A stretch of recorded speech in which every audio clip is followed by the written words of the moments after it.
It was in 1959 that I met the greatest scholar Adventism has ever had. Raymond Cottrel, son of missionaries in China, learned to give Bible studies before he was in his teens.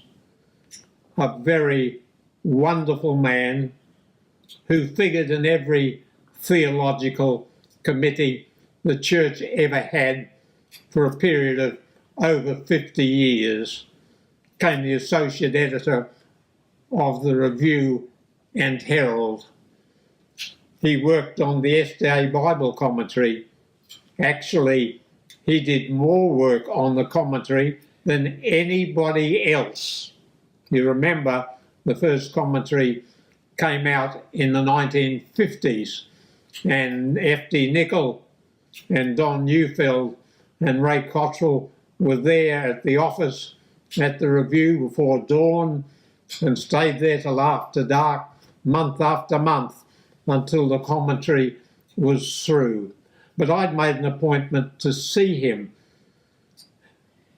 I wanted to ask him about the problems I was facing over Daniel 8:14 and the investigative judgment. I did not know that he was shortly to approach F.D. Nicol and say, look, we have all sorts of problems with Daniel 8:14. What should we do? And Nicol said, write to our best scholars who know the original languages, who can speak Hebrew. And Cottrell sent letters to 27 top scholars. Many of them wrote for the Adventist commentary. And he asked them, is there any connection between Daniel 8:14 and Leviticus 16? Is the word cleanse the same as the word in Leviticus 16? Cottrell knew it wasn't, but he wanted to get word from the 27 top men. And then he said, is there anything in the context of Daniel 8:14 that leads to investigative judgment? All 27 wrote back with a no to each question. Here are the 27 leading scholars of the church saying there's no way you can support the investigative judgment. Well, this led them to ask Elder Figueroa, one of the greatest presidents of the church we've ever had. He and Daniel's probably the top two. But they asked Figueroa, what do we do about this? He said, well, call a committee of your best men. They had a committee for 5 years dealing with the problems in Daniel. I know about it because 4 of my articles were studied during that period of 5 years. But here are all the top men, Heppenstall and Murdoch and Neufeld and Cottrell, all the top men for 5 years. Harry Lowe was the chairman of that committee.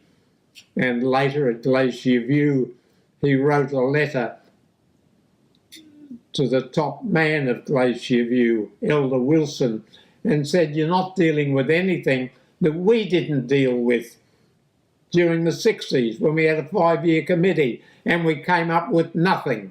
We couldn't find agreement, and Figure said, well, we won't write anything, we won't publish anything, leave it as it is.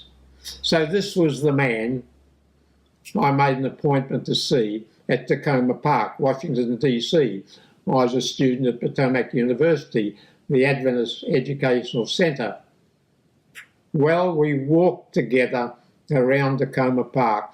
I can still see his outstretched finger pointing to where we should turn. And I told him the problems I found in the study of Daniel 8:14. I'd stumbled upon them at the age of 15 when I was reading again Hebrews chapter 6 and 9 and 10, which was so clear that Christ had gone straight into the equivalent of the most holy place, to be on the right hand of God, as the New Testament says 12 times. Well, to my surprise, Raymond Cottrel said, well, they're my problems too, and I've had them for years. He was my very good friend until his death. He taught himself shorthand, and at Glacier View he took everything down in shorthand, and much of it was then published in Spectrum. Very interesting issues of Spectrum straight after Glacier View. And then Cottrell spoke at centres like Loma Linda.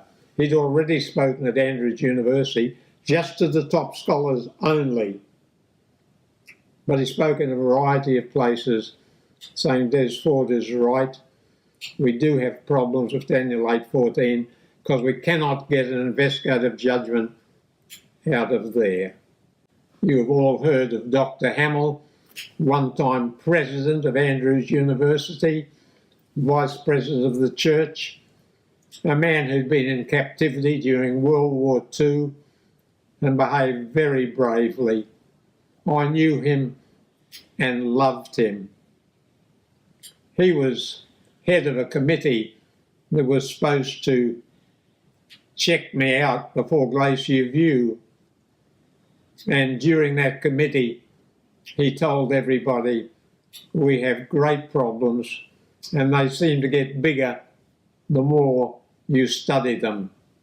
Before his death, he sent out an article to close friends in which he said, the passing of the time, the years, has shown we were wrong about 1844.